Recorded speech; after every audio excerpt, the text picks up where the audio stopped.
우리는 인류의 조상인 아담이 하나님 앞에 불순종의 범죄를 한 이후에 이 세상에 펼쳐진 이 세계를 우리는 분명하게 알고 신앙생활을 해야 합니다.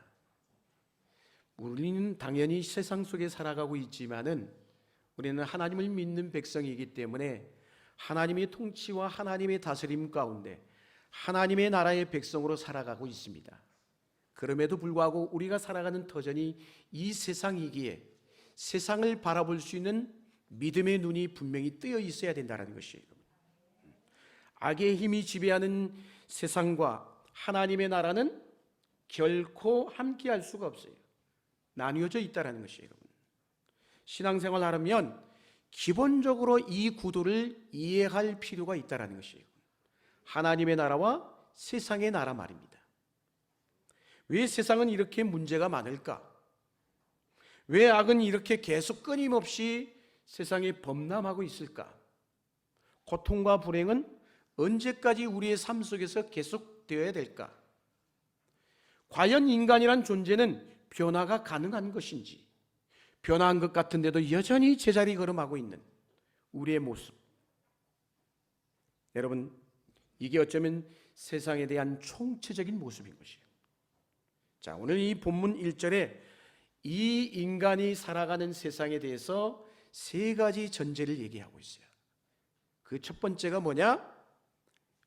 오늘 첫 번째가 다름이 아니라 인간이란 이 세상 속에서 중요한 전제 가운데 하나가 뭐라고 얘기하고 있습니까? 본문 1절 말씀 우리 같이 한번 읽겠습니다. 1절만 시작.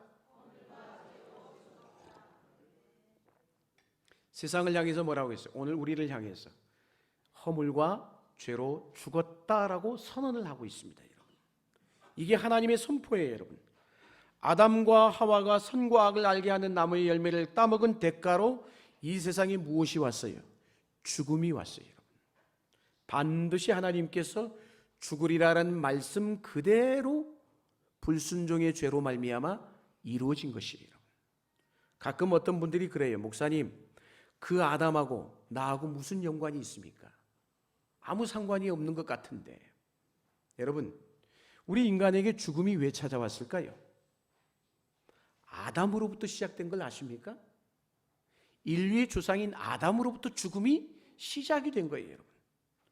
그러니까 그 아담에게 찾아온 죽음이 오늘 저와 여러분에게 일어나요, 안 일어나요?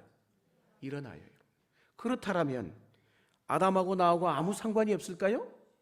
연관성이 있다는 얘기인 것이에요. 그 얘기는 아담의 죄가 우리에게 전가되었고 아담 후에는 예외 없이 영적인 사망 선고를 받았어요. 너는 사망이라는 거예요. 죽었다라고 우리가 얘기할 때 이 죽었다라는 말은 흔히 우리가 연약하다, 병들었다 이 말하고 같은 표현일까요? 다른 표현이겠죠, 여러분. 당연히 육체적 죽음이 아니라 뭘 얘기하는 거예요? 영적 죽음을 이야기하고 있는 것이에요. 여러분. 사랑하는 성도 여러분, 영적인 죽음을 결코 가볍게 여기시면 안 됩니다. 여러분. 영적인 죽음은 육체적인 죽음보다도 훨씬 더 심각하기 때문에 그런 것이에요. 여러분. 영적으로 죽었다면 육체적인 죽음은 따라올 수밖에 없는 거예요. 허물과 죄로 죽었던 너희 이렇게 선언을 하고 있어요. 이 말씀을 처음 대하는 사람이라면 부인하고 싶을지도 몰라요. 나하고는 상관없는 얘기라고. 그러나 성경은 우리가 결코 여기에서 빠져나올 수 없다라고 계속해서 말씀을 하고 있어요. 로마서 3장 10절의 말씀이죠. 같이 한번 읽겠습니다. 시작. 네, 의인은 하나도 없다라고 했어요. 뿐만이 아니에요. 로마서 3장 23절에도 이렇게 말씀합니다. 같이 읽습니다. 모든 사람이 죄를 범하였음에 하나님의 영광에 이르지 못하더니 아멘. 만약 나는 죄인이 아니라고 그런데 이 상황 속에서 나는 죄인이 아니야 끝까지 우긴다면 사랑하는 여러분, 용서받을 길은 없어지고 마는 것이에요. 오늘 저와 여러분 허물과 죄로 죽었던 자들이라고 성경은 분명히 이야기를 하고 있습니다. 그 이야기는 언젠가 죽을 것이다 이 말이 아니에요. 이미 죽어 있었다라는 것이에요. 영적으로 죽어서 태어난 거예요, 여러분. 태어나면서 그래서 우리는 늘 죄 가운데 살아가는 거예요. 왜? 영적으로 죽은 상태이기 때문에. 육체적으로는 살아있죠. 그렇지만 영적인 기능이 죽어 있는 것입니다, 여러분. 영적인 기능이 죽어 있으면 영적인 것에 별로 관심을 두기를 싫어합니다. 전혀 반응하지 않습니다. 오늘 이 순간 제가 여러분에게 이렇게 말씀이 선포되는 순간에도 전혀 귀에 들어오질 않아요. 내 마음을, 가슴을 칠 수가 없어요, 여러분. 왜?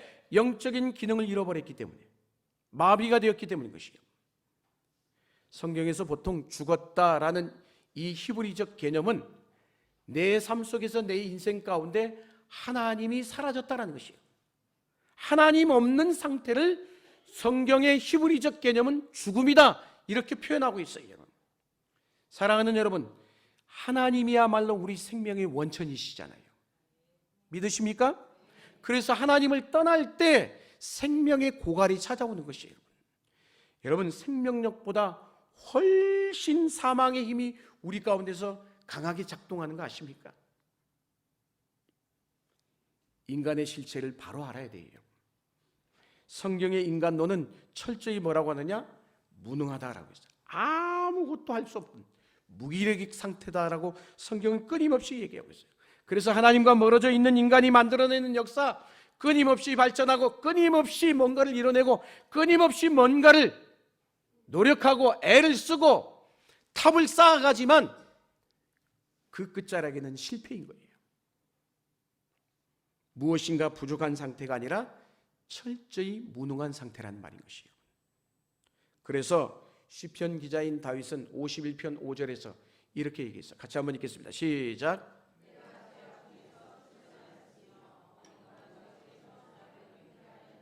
아멘. 무슨 얘기예요? 인간은 이미 죄로부터 죽은 자로 뭐라는 거예요? 이미 죄로 말미암아 죽음으로써 이 세상의 시작이 된다는 것이에요. 그 안에는 생명력이 없어요, 여러분. 여러분, 시신을 보면 감각이 있어요, 없어요? 아무 감각이 전혀 없잖아요, 여러분. 변화의 의지도 없어요, 변화의 의지도. 하나님께서 대해서 반응이 없어요, 여러분. 말씀이 선포되는데 아무 반응이 없어요. 아무 느낌이 없어요. 무시하는 정도가 아니라 때로는 반항해요. 나는 도저히 못 믿겠어. 그런 말이 어디 있어? 목사님, 그게 무슨 말이야? 반항까지 합니다. 이처럼 태생적으로 인간은 하나님과 원수관계.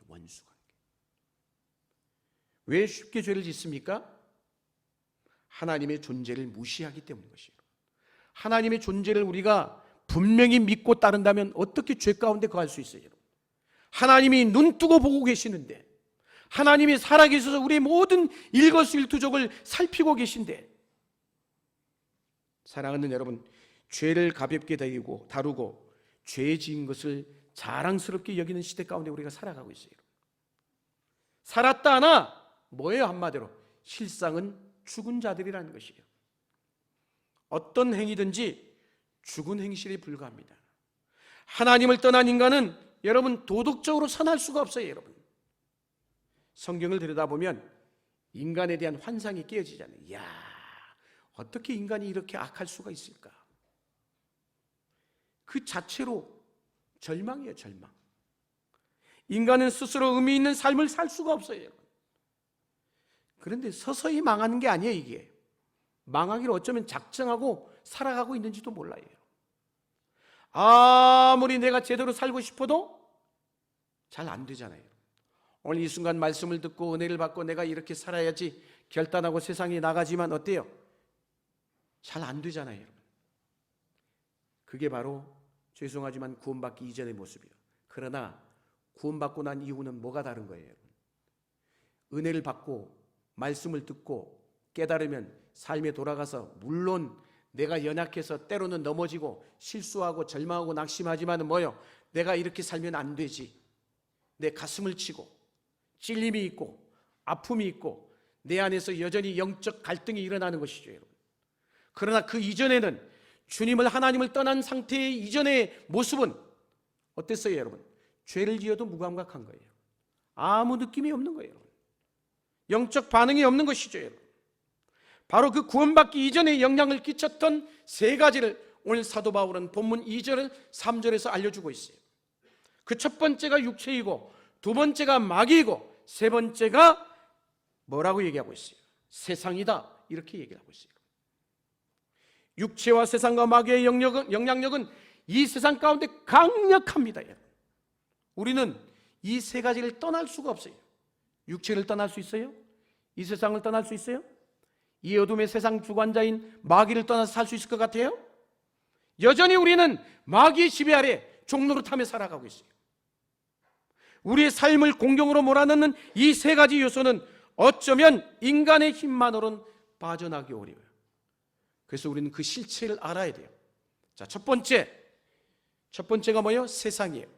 본문 2절 말씀 같이 한번 읽겠습니다. 시작.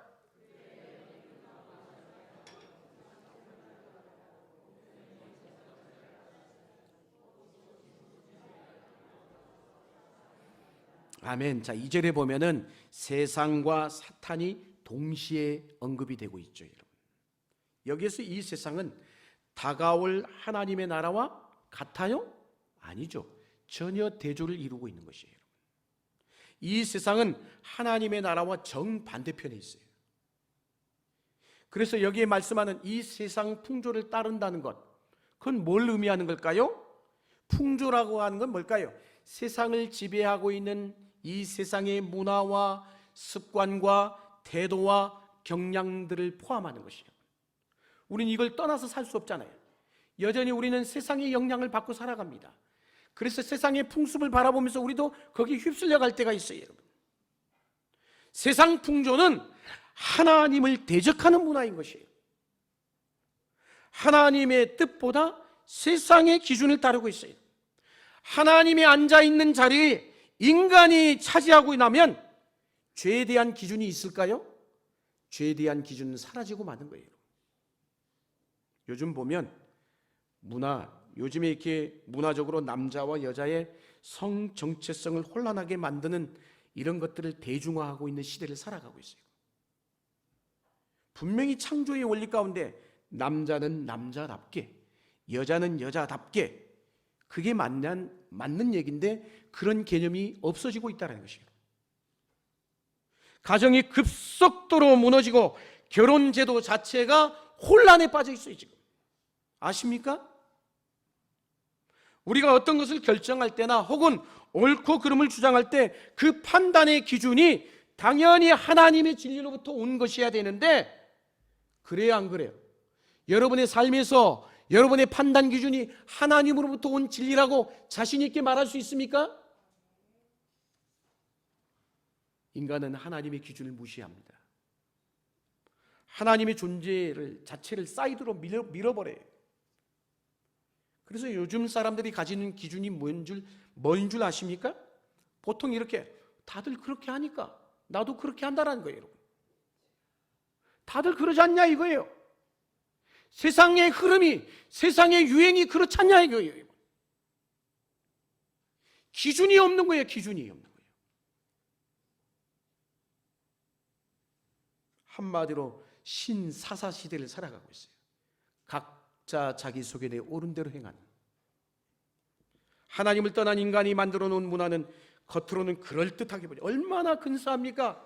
세상의 문화가 얼마나 화려합니까? 얼마나 살기 좋습니까?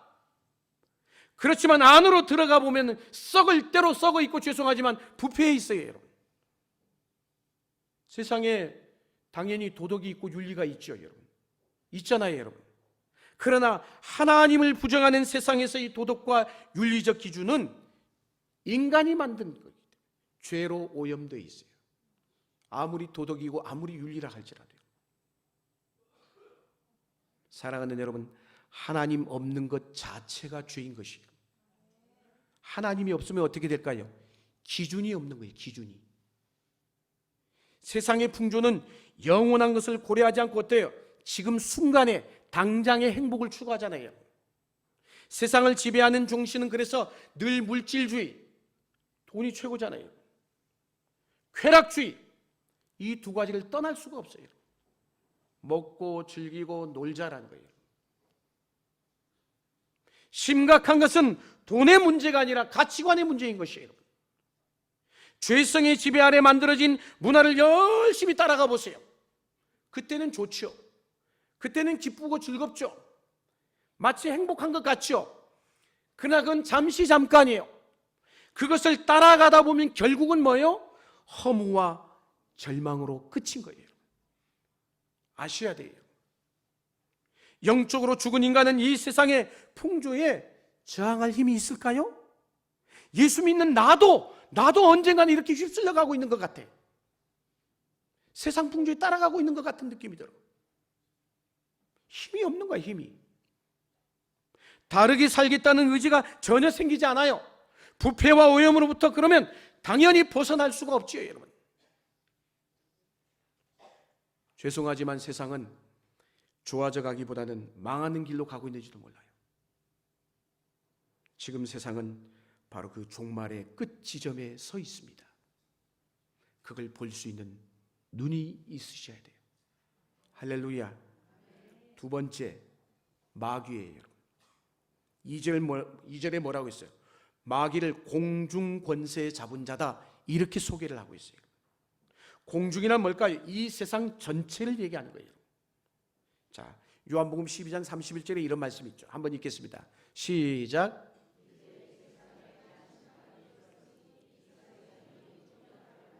아멘. 이 세상의 임금으로 마귀가 군림하고 있다, 이 얘기인 거예요. 그래서 고린도후서 4장 4절에도 뭐라고 얘기하느냐, 한번 읽겠습니다. 그 중에 이 세상의 신이 믿지 아니하는 자들의 마음을 혼미하게 하여 그리스도의 영광의 복음의 광채가 비치지 못하게 함이니 그리스도는 하나님의 형상이니라. 아멘. 마귀는 이 세상을 지배하고 있는 뭐로? 신으로 군림하고 있는 거예요. 강력한 힘을 가지고 있는 실제예요. 우리는 눈에 안 보이니까 없다라고 생각하지만 실제란 말이에요. 실제.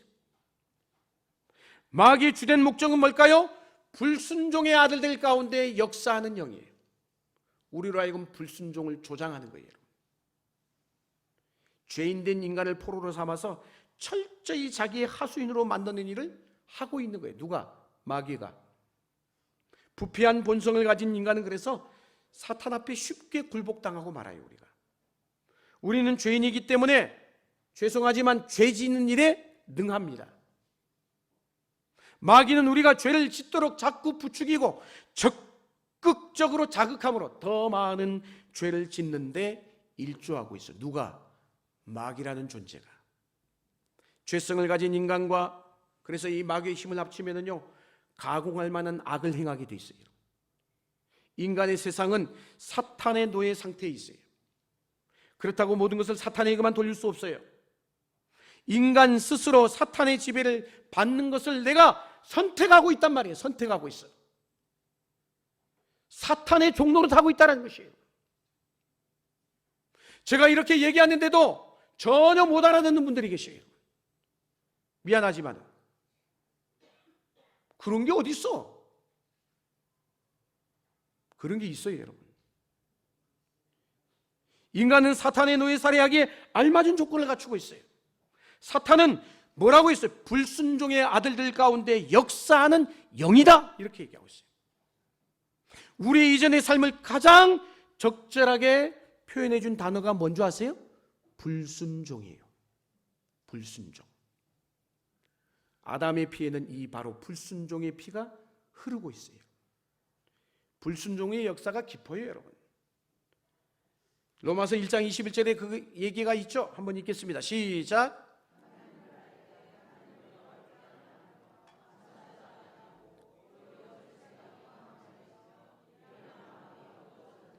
아멘. 살아가는 불순종의 모습이에요. 저게. 인류는 한 혈통이에요. 아담의 계보로 흘러가고 있어요. 인류 역사는 그래서 반역의 문명이고 탕자의 문명인 것이에요. 반역하고 불순종하고 하나님을 떠나고 하나님 없는, 하나님으로부터 멀리 벗어나려고 하는 문명인 거예요. 불순종은 단순히 이례적 행위를 말하는 것이 아니라 내 삶의 방식, 내 삶의 태도를 얘기하는 거예요. 가만히 보면 말씀을 듣는 가운데서도 불순종의 영이 있어요. 저건 아닌데, 저런 얘기가 어디 있어? 공중의 권세 잡은 자를 따랐으니, 이 따랐다라는 말은 적극적인 행동을 얘기하는 거예요. 내가 지금 따르고 있는 거예요. 그렇게 하면서 반항하면서 불순종하면서 따르고 있는 거예요, 여러분. 이처럼 인간은 죄에 대해서 매우 적극적이에요, 여러분. 마귀의 노예 상태가 되는 것이죠. 그러면 마귀는 지금도 개인뿐만 아니라 우리의 가정이나 우리의 공동체 안에 분열을 야기하고 파멸로 몰아가는 일에 얼마나 열심인지 몰라요. 파괴적인 일들이 끊임없이 일어나는 것은 세상 안에서 뭐하고 있는 거예요? 마귀의 활동이 공공연히 일어나고 있다는 거예요. 우리만 못 깨달은 거예요. 우리만 보지 못하는 거예요. 우리가 구원받기 전에 마귀의 신복으로 끌려다니며 살아왔잖아요. 예수 만나기 이전에. 우리가 그랬어요, 안 그랬어요? 그랬단 말이에요. 사탄의 포로된 삶을 살아왔어요. 마귀는 지금도 우리 가운데서 활개를 치고 있어요. 그 마귀를 볼 수 있는 눈이 열기를 주의 이름으로 축복합니다. 세 번째, 육체예요. 3절 말씀 읽겠습니다. 3절 시작.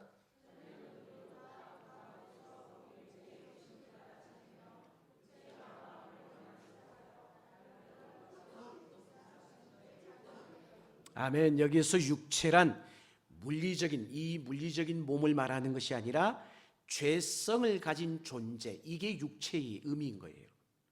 타락한 인간의 본성이 지배받고 있는, 지금 우리는 죄성이 지배를 받고 있잖아요. 타락한 인간의 본성이 지배를 받고 있어요. 진리로부터 멀어지려고 하고 하나님으로부터 독립하려고 합니다. 내가 하고 싶은 대로 하려고 합니다. 결국 그러면 내가 하나님이 되어 살아가는 것이에요. 인간은 본성으로 타락한 욕망이 내 안에 보이지 않지만 숨겨져 있어요. 육체의 욕심을 추구합니다. 육체의 마음에 원하는 것을 하려고 모든 것을 동원합니다. 그래서 한번 이 욕망에 사로잡히고 나면 그 안에서 못 빠져나와. 목표한 것이 있으면 끝내는 어때요? 우리가 손에 쥐고 싶어 하잖아요. 이게 우리 본성이잖아요. 인간의 욕망은 이처럼 끝이 없어요, 여러분.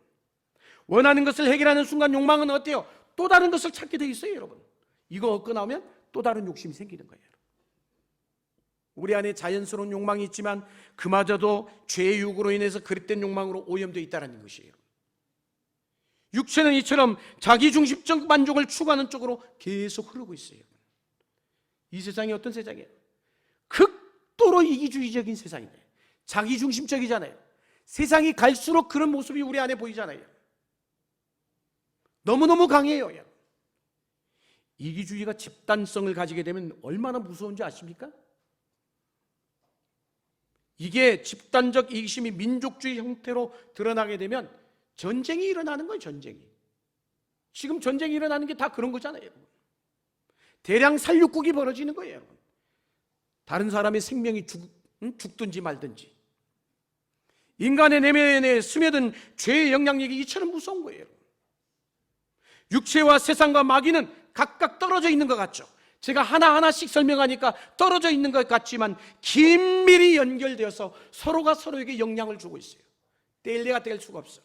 육체, 세상, 마귀 한 통속이에요. 육체는 죄의 지배를 받고 있습니다. 죄의 종로로 살아갑니다. 인간의 모든 행동과 말은 죄로부터 흘러나옵니다. 우리 자신이 죄로 오염되어 있기 때문에 죄의 모습이 행동으로 드러나는 것이죠, 여러분. 죄의 뿌리는 죄의 열매를 맺습니다, 여러분. 죄성에 지배받고 있는 육체는 죄 짓는 일에 죄송하지만 최적화되어 있어요. 최적화.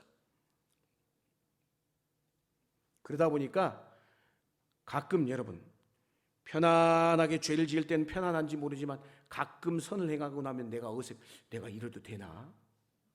죽을 때가 됐나? 그렇게 얘기하잖아요, 여러분. 육체의 본성을 따라 살면 그러나 답이 없어요, 여러분. 영이 죽은 육체가 만들어내는 것에서 썩은 냄새가 나는 것뿐이에요. 육체의 욕망을 따라가게 되면 파멸인 것입니다. 왜?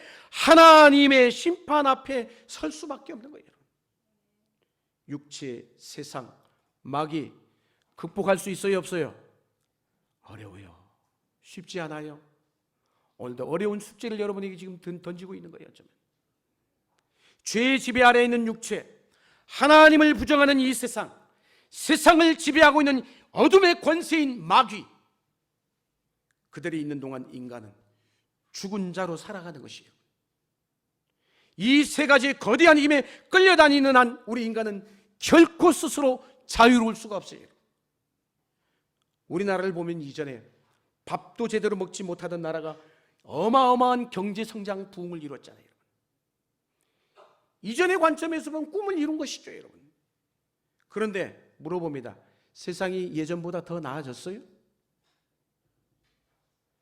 열심히 일하고 돈을 벌었지만 삶이 나아졌다라고 말할 수 있겠냐고요.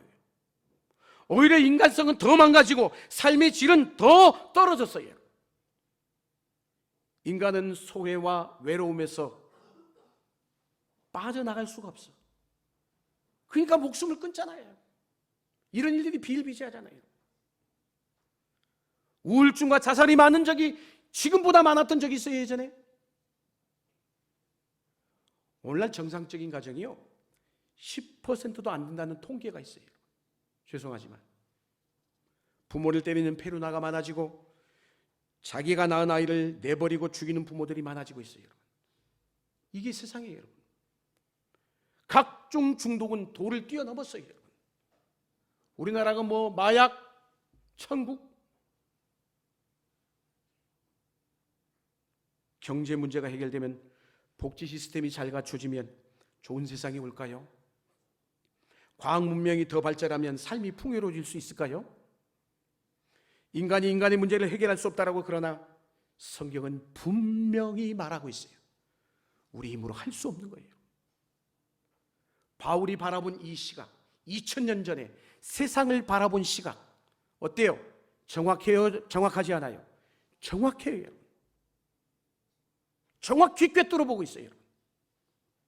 죄의 본성을 가진 육체, 하나님께 반역하는 인간이 만들어가는 이 세상, 세상을 어둠으로 몰아가는 마귀의 힘을 물리치지 않는 한 우리 인간에게는 답이 없어요. 답이 없단 말이에요. 인간의 노력만으로 불가능합니다. 교육의 방식과 제도를 바꿔도 안 되고요, 어떤 종교로도 불가능해요. 그래서 사도 바울이 서두에 뭐라고요? 허물과 죄로 죽었던 너희 라고 선언하는 거예요. 이 의미가 무엇인지 깊이 이해해야 되는 것이에요. 인간은 절망적인 상태에 있어요. 영적으로 보면 철저히 무능하죠, 여러분. 바울은 그런데 그런 인간을 향해서 본질상 3절에 진노의 자녀다 이렇게 얘기하고 있어요. 하나님의 진노를 피할 길이 없는 이 상태, 전적 타락의 상태인 것이죠. 마귀가 지금 이 세상을, 우리 인간을 딱 포박하고 있는 거예요. 그런데 오늘 본문 1절에서 3절 짧은 구절이지만 로마서 1장 3절하고 똑같이 요약을 잘해주고 있어요. 자, 그런데 그러면 여기서 끝일까요? 그 다음에 놀라운 반전이 일어나요. 영어 성경을 보면 4절부터 반전이 일어나요. but이라는 단어가 들어가 있어요. but God. 그러나 그 다음 뭐예요? 하나님이. 그러나 하나님이. 할렐루야. 만약 그러나가 없다면 우리는 끝이에요, 여러분. 복음은 그래서 그러나인 것이에요. 위대한 전환, 극적인 반전인 것이에요. 1절에 분명히 허물과 죄로 죽었던 너희였는데 4절에 뭐라고 있어요? 바울은 그 인간의 비참한 상태와 하나님의 놀라운 사랑으로 인한 구원을 극적으로 대조시키고 있어요. 그러나 하나님이 우리를 살리셨도다. 할렐루야. 4절에 뭐라고 있어요? 긍휼이 풍성하신 하나님, 우리를 사랑하신 그 큰 사랑을 인하여 하나님 편에서 구원의 손을 내미신 것이에요. 5절이 절정이죠. 5절 말씀 같이 한번 읽겠습니다. 시작.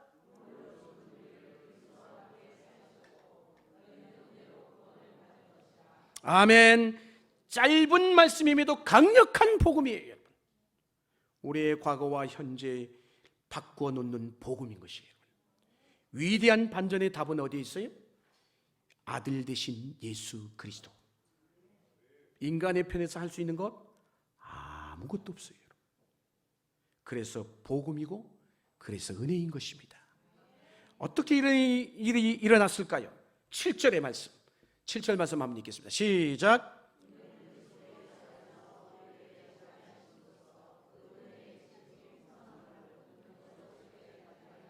아멘. 바울이 표현하고 싶은 것은, 자 4절에 보세요.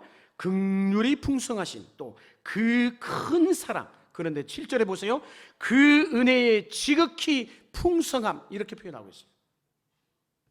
왜 바울은 하나님의 긍휼과 자비와 사랑에 대해서 말하고 있을까요? 우리의 과거의 상태를 알면 이 말이 이해가 되는 거예요. 하나님 편에서 하나님이 우리를 건져주시지 않았다면 우리는 뭐예요? 소망이 없었어요. 절망이에요, 절망. 그때는 허물과 죄로 죽은 우리가 이제는 뭐예요? 그리스도 안에서 살아났다는 것이에요. 이런 기적이 어디 있겠어요? 하나님을 떠났던 자가 하나님께로 돌아왔다는 것이에요. 교회가 어떻게 세워졌습니까? 어떤 상태에 있는 자들을 이 교회에 불러내어 주셨느냐라는 것이에요, 여러분. 교회는 어떤 곳이고 또 어떤 사람들이 모여 있을까요? 내가 예전에 주님을 알기 전에는 어떤 비참한 지경에 빠져 있었고, 오늘 나에게 이루어진 이 구원은 얼마나 큰가를 아는 사람들이 모여 있는 곳, 그게 교회인 것이에요. 할렐루야. 이전과 지금은 완전히 다른 거예요. 물론 아직도 가야 할 길이 멀어요. 성화의 과정이 그래서 필요하죠. 혹시 나는 전혀 달라진 것이 없다라고 여기고 계신 분 계십니까? 아직도 마귀의 종노릇하는 것을 좋아하고 세상의 풍조를 따라가는 것이 즐거워하며 살아가고 있습니까? 결코 그럴 수 없어요. 이전에는 영적 감각이 없었기 때문에 그랬는지 몰랐지만 이제는 내 안에 계신 예수 그리스도가 있기 때문에 그럴 수 없지요. 영적 감각이 살아났기 때문에 죄를 짓더라도 죄에 대해서 예민하고 민감하게 되어 있어요. 똑같이 죄를 짓지 않아요, 여러분. 교회는 죄와 허물로 죽었던 살아난 자들이 모인 곳, 그게 교회인 것이에요. 다시 살아난 자들이. 교회는 이 세상과 전혀 다른 곳이에요. 예수를 믿기 이전과 이후는 완전히 다른 것입니다. 제가 지난 주간에 우리 노예 시찰에서 기독교 역사 탐방차가 갔다가 들은 이야기예요. 강화도 기독교 박물관에 갔더니 한 크리스찬을 소개하는 거예요. 그 크리스찬은 종순일이라는 목사님이셔요. 처음부터 목사님이 아니에요. 이분은 1900년 4월 강화도 북부 해안 홍이마을에서 살고 있었는데 전통적인 유학자 출신, 땅도 많고 여유도 많고 나름대로 이 마을의 최고의 부자 중에 부자였어요. 어느 정도냐? 그 마을에 사는 사람들이 이 사람 앞에서 돈을 빌려다가 쓰지 않는 사람이 한 사람이 없을 정도로 굉장한 부유한 삶을 살았어요. 그런 그가 박능일이라는 훈장을 만나면서 훈장을 통해 복음을 듣고 예수 믿는 기독교인이 됐어요. 그리고 성경을 읽다가 마태복음 18장 23절 이하에 나온 그 말씀 앞에 이 사람의 마음이 딱 충격을 받은 거예요. 그 말씀이 뭐예요? 용서할 줄 모르는 무자비한 종의 비유의 말씀에 이 사람이 딱 그 말씀 앞에 멈춰 섰습니다. 그 말씀의 내용은 이거죠. 1만 달란트 빚진 신하가 임금으로부터 빚의 탕감을 받고 나가다가 100데나리온, 자기에게 100데나리온 빚진 자를 만났는데 그 빚을 탕감해 주지 않고 그를 감옥에 가뒀다는 거예요. 근데 그 이야기가 임금에게 들리자 임금이 다시 그를 감옥에 가뒀다는 이야기, 우리 다 알고 있는 얘기예요. 그런데 이 종순일은 그 말씀을 듣고 며칠 동안 머리를 쥐어싸매며 고민을 했어요. 그리고는 주일 예배를 마치고 자신에게 돈을 빌려간 모든 마을 사람들을 자신의 집으로 불러들였어요. 그 소식을 들은 마을 사람들이 야, 이거 빚을 갚으라고 하는 거 아닌가, 당장? 이자를 올리려고 하나? 고민하며 걱정하며 두려운 마음으로 종순일의 집에 모여들었어요. 종순일은 그런데 사람들 앞에서 성경책을 딱 펼쳐놓고 마태복음 방금 얘기한 18장의 말씀을 읽은 이후에 다음과 같이 이야기를 합니다. 오늘과 같이 이 말씀에 나오는 무자비한 종이 바로 저입니다. 바로 저입니다. 내가 그리스도의 은혜로 죄사함 받은 것이 1만 달란트에 탕감받은 것보다 더 큰데 여러분에게 돈을 빌려주고 그 돈을 받으려고 한 것이 100데나리온 빚을 탕감해 주지 못한 것보다 더 악한 지심을 나는 깨달았습니다. 그러다가 내가 천국까지 못할 것이 분명하니 오늘부로 여러분에게 빌려주는 돈은 없는 것으로 하겠소. 그리고 나서 모든 빈 문서를 다 꺼내어 모든 사람이 보는 앞에서 불태웠다는 거예요. 여러분 가운데 이런 일이 지금 벌어질 수 있을까요? 쉽지 않은 일이에요. 우리의 믿음의 선조들이 그랬어요. 그래서 행여나 빚독촉은 받는 거 아닐까 두려워하는 마음으로 모였던 사람들이 그 광경 앞에 모두 다 깜짝 놀라지 않을 수가 없었던 것이에요. 그리고는 감격하며 눈물을 흘렸다고 하는 거예요. 그 중에 한 사람이 이렇게 고백을 했어요. 뭐라고?